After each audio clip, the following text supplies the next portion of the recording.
এক স্কুল ছাত্রের ঝুলন্ত দেহ উদ্ধার এলাকায় চাঞ্চল্য মন্তেশ্বরে। এক স্কুল ছাত্রের অস্বাভাবিক মৃত্যুর ঘটনা ঘটেছে মন্তেশ্বরে। মৃত ছাত্রী নাদানঘাট থানার খরচ গ্রামের বাসিন্দা। পুলিশ ও পরিবার সূত্রে জানা গিয়েছে, গতকাল পড়াশোনার বিষয় নিয়ে বাবা মায়ের সঙ্গে একটু বকাবকি হয় ওই ছাত্রীর। তারপর মনমরা অবস্থায় ছিল সে। অভিমানে বুধবার বিকেলে বাড়ির লোকজন বাড়িতে না থাকা অবস্থায় বাড়ির ঘরের মধ্যে স্লিং ফ্যানে ফাঁস লাগিয়ে ঝুলতে থাকে। বাড়ির লোকজন ফিরে এসে ওই ছাত্রীকে বাড়ির মধ্যেই একটি ঘরে ঝুলন্ত অবস্থায় দেখতে পায়। তড়িঘড়ি তাকে উদ্ধার করে মন্তেশ্বর ব্লক প্রাথমিক স্বাস্থ্যকেন্দ্রে নিয়ে গেলে চিকিৎসকরা তাকে মৃত বলে ঘোষণা করেন। পুলিশ জানায় একটি অস্বাভাবিক মৃত্যু মামলা রুজু করা হয়েছে। মৃতদেহ ময়না তদন্তের জন্য আজ বৃহস্পতিবার কালনা মহকুমা হাসপাতালে পাঠান মন্তেশ্বর থানার পুলিশ। বড় সম্পর্কে ভাইজি হয়। হ্যাঁ, মানে কি করে কি মারা গেলেন?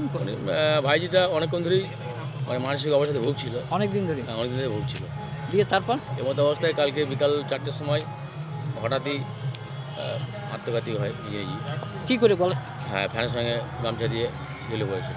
কোথায় দিয়েছিল? ঘরেতেই, শোয়ার ঘরে। দিয়ে তারপর কোথায় নিয়ে এলেন? আমরা ওখানে যাওয়ার খোঁজে অনেক করে বাড়িতে নেই, দরজায় ধাক্কা মেরে দেখলাম ঘরের দরজা বন্ধ। দরজা ভেঙে দেখলাম ফ্যানের সঙ্গে ঝুলছে, সিলিং ফ্যানে। দিয়ে তারপর আমরা তুলে নিয়ে এসে মন্তেশ্বর স্বাস্থ্যকেন্দ্রে নিয়ে আসি। চিকিৎসকের দেখার পর ওকে মৃত বলে ঘোষণা করে। ডাক্তার, ওনার নাম কি? ওর নাম আয়েশা খাতুন, যিনি মারা গেছে। বয়স কত হবে? বয়স 15 বছর প্লাস। বাড়িতে কোনো অশান্তি হয়েছিল? না, বাড়িতে কোনো অশান্তি নেই। অশান্তি? পড়াশোনা করতো? হ্যাঁ, স্কুলে পড়াশোনা করতো। কিসে পড়তো? ক্লাস 8-এ। ক্লাস 8-এ। তা এখন বডি কোথায়? বডি এখন মন্তেশ্বর থানাতে আছে। কোথায় নিয়ে যাবেন? কালনা হসপিটালে নিয়ে যাবো পোস্টমর্টমের জন্য। কোনো অভিযোগ হবে? না, কোনো কারো বিরুদ্ধে কোনো অভিযোগ নেই। অভিযোগ নেই তো? না, তা অন্য কিছু হয়নি? না, অন্য কিছু না। কি নাম আপনার? আমার নাম হাবিবুল্লাহ মণ্ডল। বাড়ি? জ্যোতির্ময় মণ্ডলের রিপোর্ট, সুন্দর বাংলা নিউজ।